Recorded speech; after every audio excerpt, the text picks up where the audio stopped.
Aujourd'hui, à Sans filtre, on parle de reprise de finances et qu'est-ce que ça implique d'acheter une propriété en reprise de finances.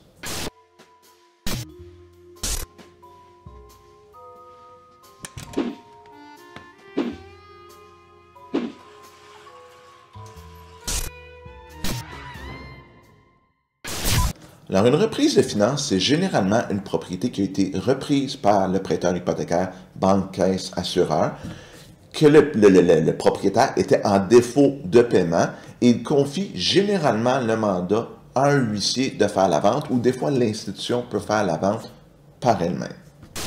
Donc, qu'est-ce qui est important de savoir quand on achète une reprise de finances? Mais je vous dirais la première chose qui est importante de savoir, c'est que la banque vous fera, ou le huissier ne vous fera aucune déclaration sur la propriété. Ils ne la connaissent pas. Ils ont prêté de l'argent, ils ne l'ont jamais habité. Des fois, c'est à peine s'ils l'ont vu, ils ont vu des photos, c'est tout. Ils sont peut-être allés une fois.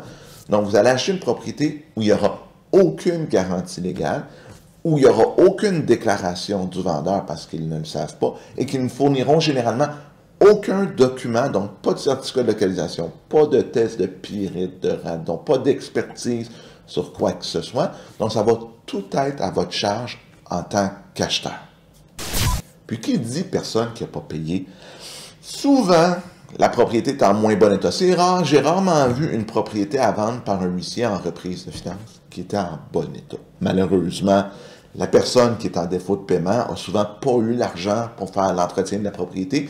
Donc, en tant qu'acheteur, ça va vous prendre une super bonne inspection pour vous assurer qu'il n'y a pas des problèmes majeurs. Parce que c'est facile de dire, ouais, l'armoire de cuisine, c'est défraîchi, ou la dalle de béton de l'entrepôt industriel, il est tout brisé. C'est facile à voir, mais il faut s'assurer que tout ce qui est pas visible ou pas visible facilement, qu'une inspection prudente pourrait vous montrer, bien, ça vaut la peine d'avoir un inspecteur qui va vous dire, regarde, A, B, C, D, E, c'est à réparer parce que l'état de l'immeuble peut souvent être déficient. Il faut aussi savoir que quand on achète une reprise de finances, généralement, les institutions et les huissiers ont leur propre formulaire. Ce n'est pas les formulaires de l'OACQ recommandés pour le courtage. Et il y a des conditions strictes. Souvent, il va y avoir un dépôt à mettre. J'ai vu entre 1 et 5 % du prix à faire. Donc, si vous achetez une propriété à 400 000 $, bien, quand même, ça peut être un dépôt de 4 à 20 000 $. C'est de l'argent, là, donc il faut être prêt à le faire. Et les délais dans la promesse d'achat sont fixes. C'est-à-dire, on vous donne 8 jours pour l'inspection, 12 jours pour le financement, c'est ça. Il y a des pénalités si la date de notaire est retardée.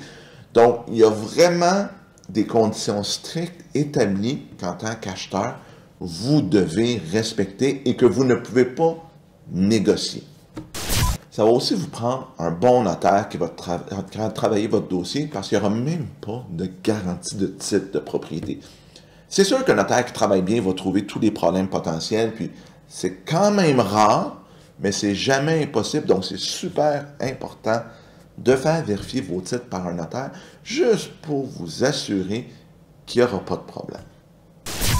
Tout ça étant dit, il y a un aspect généralement bon d'acheter des reprises de finances pour les personnes qui sont aguerries, c'est que vous allez probablement payer un peu moins cher la propriété que ce qu'elle vaut vraiment. C'est-à-dire que si la propriété, normalement, une vente normale avec garantie légale, déclaration du vendeur, garantie de titre par un vendeur, comme je dis, standard, bien, peut-être qu'en reprise de finances, vous allez finir par la payer 475 450 000.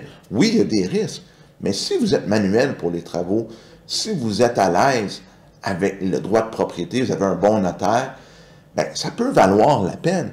Mais quelqu'un que c'est sa première maison, qui n'a jamais levé un marteau de sa main, puis qui n'est pas trop à l'aise, puis que son budget est là un peu, puis qui n'est pas prêt à faire face à des imprévus potentiels, je ne le recommanderais pas. Mais si vous êtes vraiment quelqu'un d'aguerri, ça peut être une super bonne opportunité d'acheter une propriété et d'économiser un peu d'argent.